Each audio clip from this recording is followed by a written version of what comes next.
बिस्मिल्लाहिर्रहमानिर्रहीम, अस्सलाम वालेकुम। 750 रुपए का एक यूनिट, अंदाजा लगाइए, दुनिया में कहीं और ऐसा नहीं होगा, इसका तस्वुर नहीं हो सकता। 750 रुपए का बिजली का एक यूनिट हुकूमत खरीद रही है एक खास कंपनी से। आप अंदाजा लगाइए कि इन कंपनीज में, हुकूमत में जितने लोग शामिल हैं, इनके अपने बंदे भी हैं और 80% जो आईपीपीएस कंपनियां हैं वो पाकिस्तानियों की मलकियत हैं। हत्ता कि यह बात भी कही जा रही है कि वजीर आजम शहबाज शरीफ के बेटे सलमान शहबाज, उनकी भी कंपनी है आईपीपीएस, यानी बिजली बनाने की कंपनी, कारखाना कह लें, और 60 करोड़ रुपया कैपेसिटी पेमेंट तो उसको की गई है पिछले 3 माह में। यह खबर भी सामने आ गई है, वो भी मैं आपसे शेयर करूंगा। एक बात यह भी बड़ी वजाहत के साथ, बड़े वसूख के साथ मैं आपसे अर्ज कर रहा हूं कि इस तरह से बिजली का निजाम नहीं चल सकता, इस तरह मुल्क का निजाम नहीं चल सकता, इस तरह यह मुल्क नहीं चल सकता। बिजली के बिल लोग नहीं दे पा रहे, लोगों ने कर्जे उठाए हैं पिछले महीने के लिए, और अब जो बिल आने हैं इस पर पिछले कर्ज वापस नहीं हो रहे और अब बिल और ज्यादा आने हैं। बिजली के बिल लोगों की चीखें निकलवा रहे हैं। हुकूमत को बिल्कुल समझ नहीं आ रही कि हालात किस तरफ जा रहे हैं। ये बयानात की हद तक हैं, लेकिन यह निजाम नहीं चल सकता। अब फैसलाबाद, जो कि इंडस्ट्रियल सिटी कहलाता है, उसके तमाम ताजरों ने प्रेस कॉन्फ्रेंस में आके कह दिया है कि इतनी तुम्हारी सकत रहने दें कि हम कोई टैक्सेस दे सकें। यह महंगाई, ऐसी बिजली की कीमत दी ही नहीं जा सकती, यह मुमकिन ही नहीं है। और ये जो 750 रुपए का एक यूनिट है, ये तो एक कंपनी के साथ है, इसी तरह 350 रुपए का यूनिट एक और कंपनी से भी खरीदा जा रहा है। तो मौजें लगी हुई हैं, मजे हैं जनाब। इतना महंगा खरीदा जा रहा है यूनिट, और फिर कहते हैं जी कैपेसिटी पेमेंट्स बढ़ रही हैं, कैपेसिटी चार्जेस बढ़ रहे हैं, तो इसका हल ही है लोगों पर और ज्यादा बोझ डाल दो। ख्वाजा सिर्फ कहते हैं नहीं नहीं, एक हल है, माशी तरक्की हो जाए, लोग बिजली का इस्तेमाल बढ़ा दें और फिर हमारी कैपेसिटी पेमेंट नहीं होंगे, यानी जब हम बिजली खरीदेंगे फिर उसकी कीमत देंगे। लोगों में इस्तिताअत ही नहीं रही बिजली की इस्तेमाल करने की, वो इस्तेमाल नहीं कर पा रहे, फैक्ट्रियां कारखाने बंद हो रहे हैं, और जो कैपेसिटी पेमेंट है कि आप चाहे बिजली नहीं खरीद रहे, कारखाने बंद पड़े हैं, उनको फिर भी आपने पैसे देने। और मुआहदे किसने किए हैं? नून लीग की गवर्नमेंट ने, पीपल्स पार्टी की गवर्नमेंट ने, परवेज मुशर्रफ के दौर में ये मुआहदे हुए हैं। अब ये सारा निज़ाम, ये मुल्क की मईशत, इस सब को ये बिठा रहे हैं। इसमें एक और पहलू भी है कि अब जो एहतजाज होने जा रहा है उसमें ये सारी सोच, ये लोगों की इस बारे में जो राय है, या फ्रस्ट्रेशन कहें, परेशानी कहें, वो सारा इस एहतजाज में शामिल होने जा रहा है, जो कि 26 तारीख बरोज जुम्मा को हो रहा है। मुल्क गिर हड़ताल, इसके अलावा जनाब इस्लामाबाद में धरना, और ये धरना बड़ा ही भरपूर होने जा रहा है। अभी हुकूमत ने एक धरने से जान छुड़ाई और अब जमात इस्लामी मैदान में आ रही है। 26 जुलाई को जमात इस्लामी धरना दे रही है, और तहफ़्फ़ुज़ तहरीक आइन, ये जो तहरीक है जिसमें तहरीक इंसाफ भी शामिल है, दीगर जमातें हैं, इन सब ने मिलकर भी कॉल दे दी है कि जुम्मे को हड़ताल की जाएगी, एहतजाज किया जाएगा। आज भी प्रेस क्लब के बाहर लाहौर में तहरीक इंसाफ के लोगों ने एहतजाज किया और वहाँ पर गिरफ्तारियाँ हुई, यही हो रहा है। लेकिन क्या जमात इस्लामी का जो धरना होगा उसमें भी गिरफ्तारियाँ होंगी? जुम्मे को जो एहतजाज होने जा रहा है, क्या उसमें भी इस तरह गिरफ्तारियाँ होंगी? ये भी आप देखिएगा कि हुकूमत के लिए आसान नहीं होगा। ये अभी तो प्रेस क्लब के बाहर तहरीक इंसाफ के लिए ज़रा पैमाने और हैं। ये जो मैंने आपसे अर्ज़ किया 750 रुपये फी यूनिट बिजली खरीदने का इंकिशाफ है, ये कोई और नहीं कर रहा, ये निगरान सेटअप के अहम तरीन वज़ीर गौहर एजाज, जो खुद एक बहुत मारूफ शख्सियत हैं और बड़ी ताकतवर शख्सियत हैं, आम हल्कों में भी बड़े ताकतवर हैं, इसके साथ साथ कारोबारी शख्सियत हैं, पूरे पाकिस्तान की बिजनेस कम्युनिटी इनको चुन लिया है, और ये बड़े ही एक्टिव हो गए हैं, बहुत ज़्यादा बयान देने लग गए हैं। इसीलिए इस तनाजुर में भी देखा जा रहा है कि कहीं फिर तो नहीं हुकूमत फारिग हो रही और फिर कोई टेक्नोक्रेट सेटअप आ रहा है और ये अपनी सीवी तैयार कर रहे हैं। साबिक वज़ीर तिजारत गौहर एजाज ने कहा है कि हुकूमत आईपीपीएस मुआहदों की वजह से एक पावर प्लांट से 750 रुपए फी यूनिट बिजली खरीद रही है। डाटा शेयर करके 40 खानदानों के खिलाफ आवाज उठाई है कि इनसे मुल्क को बचाया जाए। हुकूमत कोल पावर प्लांट से औसतन 200 रुपए फी यूनिट बिजली खरीद रही है, सोलर और विंड प्लांट से 50 रुपए। तमाम पावर प्लांट्स 20% से कम कैपेसिटी पर चल रहे हैं। इन आईपीपीएस को 1.95 ट्रिलियन रुपए, यानी 1950 अरब रुपए की अदायगियां हो चुकी हैं। इन आईपीपीएस के बकाया जात 160 अरब रुपए की तस्दीक। हुकूमत एक ऐसे पावर प्लांट को 150 अरब रुपए अदा कर रही है जिसका लोड फैक्टर 15% कम है। एक ऐसे पावर प्लांट का कहा है जी 140 अरब रुपए अदा कर रही है जिसका लोड फैक्टर 15 है। एक ऐसे पावर प्लांट को 120 अरब रुपए कर रही है, 17% लोड फैक्टर पर है, यानी अपनी कैपेसिटी के 17% पर चल रहा है, उसको भी 120 अरब रुपया दे दिया है। 22% लोड पर चलने वाले प्लांट को 100 अरब रुपए। हुकूमत 3 पावर प्लांट्स को 370 अरब रुपए दे रही है। 15% लोड फैक्टर पर चल रहे हैं, उनको इतने पैसे दे रहे हैं।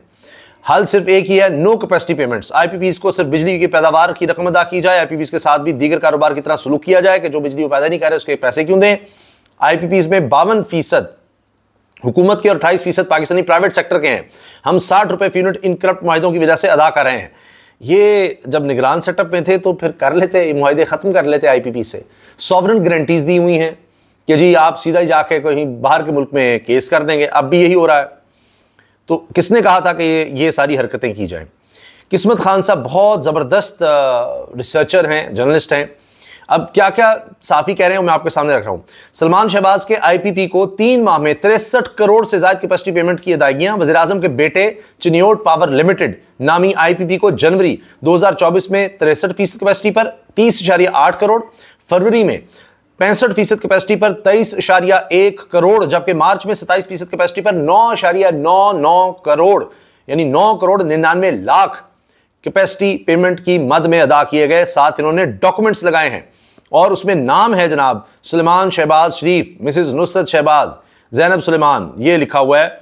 और साथ बाकायदा उन्होंने डॉक्यूमेंट्स लगाए हैं नाम के साथ। जी गवर्नेंस ये है, ये कंपनी है जी, और चिनियोट पावर प्लांट और उसकी ओनरशिप किसके पास है, वो सारे डॉक्यूमेंट्स किस्मत खान ने लगाकर और ये सबूत के साथ बात की है। आप अंदाजा लगाइए। इसके साथ दुनिया न्यूज़ की खबर है, क़याम पाकिस्तान के बाद गुज़श्ता 2 साल में बिजली रिकॉर्ड महंगी हुई। गुज़श्ता 2 साल में ये जी PDM 2, PDM 1, PDM 2 इनके दौर में हुई है। इससे पीपल्स पार्टी लाख भागना चाहे नहीं निकल सकती। अच्छा, हुकूमत 40 आईपीपीज कंपनियों को बचाना है या 25 करोड़ लोगों को, ये फैसला करें। हमें इतना कमाने तो दें कि टैक्स दे सकें। ये जनाब ताजिर बिरादरी कह रही है फैसलाबाद की। उनको कहा जी हमारी बस हो गई है। मलिक रियाज भी जनाब मैदान में है, कहते हैं जितना मर्जी जुल्म करो जालिम के सामने सर नहीं झुकाऊंगा। उनका लेटेस्ट ये बयान आ गया है। वो फिर वही अलकादिर ट्रस्ट केस है यूनिवर्सिटी का, उसमें बयान नहीं दे रहे।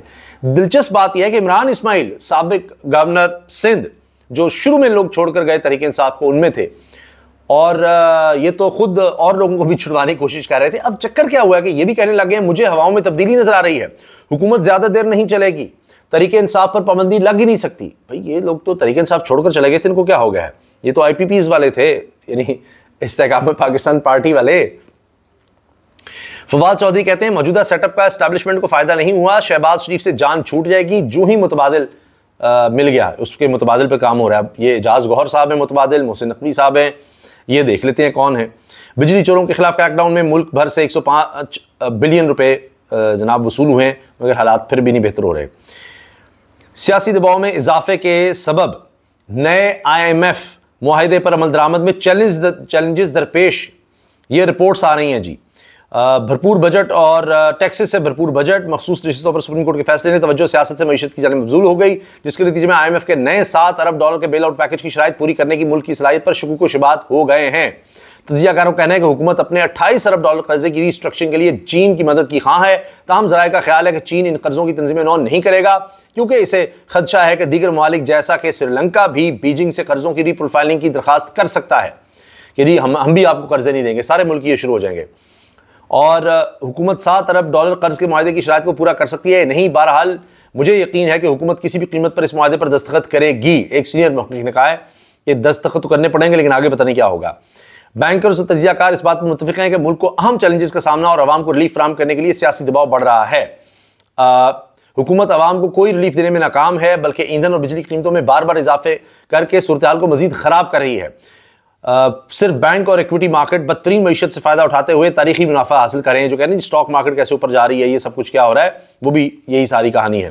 टेक्सटाइल शोबे टैक्स में कमी और कीमतों को कंट्रोल करने का मुतालबा कर रहे हैं। बरामद कुनदान भी आमदनी पर नए टैक्सों से गैर मुतमईन है और इसी तरह जनाब महंगाई बढ़ती चली जा रही है, वो कंट्रोल नहीं हो रही और हालात दिन ब दिन ख़राब हो रहे हैं। इससे माशी सूरत हाल मज़ीद ख़राब होगी, समाजी भी। और सऊदी अरब, मुत्तहिदा अरब अमारात, चीन के साथ डील के बावजूद कोई खातिर खा पेशरफ नहीं हुई और ना ही किसी सरकारी इदारे की निजकारी हुई है। और गरीब मुखालिफ बजट तवील मुद्दत में पायदार नहीं हो सकता। ये जनाब ये सारा कुछ एक्सपर्ट्स के हवाले से ये चीज़ें छप रही हैं। Power plants rake in 10 billion monthly with zero power output. 10 रुपये वैसे ही कहा गए बगैर किसी आउटपुट के। IMF की डिमांड्स हुकूमत मान रही है। Electricity consumers in for another shock. बिजली मजीद महंगी होने वाली है। और इसके साथ आप देखिए कि इस वक्त इलेक्शन कमीशन क्या कर रहा है। इलेक्शन कमीशन 41 आजाद अरकान की आजाद नामजदगी वाबस्ती सर्टिफिकेट के मुवाजने का फैसला किया गया है कि जी यहां सारी तवज्जो है। मईशत बर्बाद, लोगों का बुरा हाल, हुकूमत, इलेक्शन कमीशन, वो सब इस काम पर लगे हुए हैं जी। ओहो हो, बस ये सच ना सामने आ जाए। हमने मखसूस नशिस्तें नहीं देनी, सुप्रीम कोर्ट के फैसले पर अमल नहीं करना, अदम इस्तेहकाम खुद पैदा करना है। भाई जो आइन है, जो कानून है, उस पर अमल कर दें, खत्म कहानी। कुछ तो बेहतरी आए, नहीं, अदम इस्तेहकाम पर ही चलेंगे। तहरीके तहफ़्फ़ुज़ आइन पाकिस्तान ने जुम्मे को मुल्क भर में एहतजाज की कॉल दे दी। महंगाई के खिलाफ 26 जुलाई को जमात इस्लामी इस्लामाबाद में धरना देगी। ये जमात इस्लामी का धरना अलग है और दूसरी तरफ जो तहरीके तहफ़्फ़ुज़ आइन पाकिस्तान है वो जुम्मे को जो एहतजाज करने जा रही है वो अलग है। इसमें जमात इस्लामी के अमीर हाफिज़ नईमुर रहमान ने अपील किया है कि पूरे पाकिस्तान में महंगाई के खिलाफ एहतजाज करें और सब निकलें। महंगाई और फॉर्म 47 की पैदावार हुकूमत के खिलाफ शदीद नारेबाजी की गई और आवाम से खिताब करते हुए कहा, ये उन्होंने टंडू लाहियार में ये खिताब किया है। महंगी बिजली और गैस के बिलों ने लोगों को खुदकुशियों पर मजबूर किया। जमात इस्लामी पाकिस्तान ने हक व तहरीक का आगाज़ कर दिया है। जमात इस्लामी पाकिस्तान की 25 करोड़ आवाम को हकूक़ का 25 करोड़ आवाम के हकूक़ का तहफ़्फ़ुज़ करेगी। इससे पहले भी ये कॉल एक दफ़ा एहतजाज की उन्होंने वापस ली, लेकिन इस दफ़ा हमारे ज़राए बता रहे हैं कि बहुत ज़्यादा प्रेशर है और जमात इस्लामी बड़ी भरपूर तैयारी के साथ आ रही है और ये धरना हुकूमत के लिए बहुत ही ख़तरनाक होने जा रहा है। बाकी इस वक्त यही प्राइवेट सेक्टर की लूटमार की खबरें हैं कि इसमें जनाब सारे शामिल हैं और इसमें यह भी कहा जा रहा है कि हुकूमती जो लोग हैं इनके अपने बंदे भी हैं और इस वजह से ये IPPs के साथ मुआहदे इतनी आसानी से दोबारा नहीं किए जाएंगे क्योंकि अपने लोग भी तो कमा रहे हैं, खुद अपना बिजनेस भी इससे जुड़ा हुआ है। IPPs सालाना 50 से 70% मुनाफा ले रही हैं। नेपरा की लिमिट 15% थी। ज़्यादा टैरिफ के लिए पावर प्लांट्स लगाने की लागत ज़्यादा बताई। नेपरा ने चेक नहीं किया, इक़्तिदार वालों ने ब्लाइंडली मंजूर किया। गारंटी शुदा मुनाफा 4 या 5 साल से ज़्यादा नहीं होना चाहिए। हुकूमत और नेपरा ने IPPs को 25 साल के लिए मुनाफे की डॉलर में गारंटी दी। आप अंदाज़ा लगाइए कि मुनाफा 50 से 70% कमा रहे हैं जबकि 15% बहुत होता है आपकी इन्वेस्टमेंट पर, आप उस पर इतना मुनाफा ले रहे हो। लेकिन ये सब कुछ हो रहा है, किया गया है, मुआहदे इस तरह किए गए हैं और ये लूटमार अब भी जारी है और लगता नहीं है कि जी ये इतनी आसानी से रुकेगी। नंदीपुर पावर प्लांट से बिजली का 1 यूनिट 42 रुपये में पड़ता है। ये कारनामा अंजाम देने वालों को दाद देना चाहिए। कोई 42 तो ये बहुत ही नीचे लग रहा है। आप 750 देखिए कि 1 यूनिट 750 का भी हुकूमत खरीद रही है, तो सोचिए जिससे खरीद रही है उसकी कितनी मौजें हैं। ये जनाब इस वक्त हालात हैं, तो इस तरह तो चीज़ें आगे चल नहीं सकती। ना लोग घरों के बिल दे सकते हैं और ना कारोबार इस तरह चल सकता है और इसीलिए अब रास्ता एहतजाज का अपनाया जा रहा है। और मुझे ये लगता है कि जुम्मे को जो एहतजाज हो रहा है, चाहे वो तहरीके तहफ़्फ़ुज़ आइन पाकिस्तान हो, चाहे जमात इस्लामी हो, आहिस्ता आहिस्ता ये होगा कि ये तो भी जमातें हैं और इसमें ज़ाहिर है कि डिसिप्लिन का होता है कि आपको पता है जी ये कर रहा है वो कर रहा है, उससे आप रब्ता करके उससे बातचीत कर सकते हैं। लेकिन आम लोग भी इसमें अब शामिल होने लग जाएंगे और अगर जमातें आवाज़ नहीं उठाती तो फिर वैसे ही ये इररिलेवेंट हो जाएंगी जमातें और लोग खुद फिर मामलात को हाथ में लेकर खुद एहतजाज पर निकल पड़ेंगे, क्योंकि ये हो ही नहीं सकता कि इस तरह के बिजली के बिल दिए जा सकें। ये मुमकिन ही नहीं है। इजाज़त दीजिए, अल्लाह हाफ़िज़।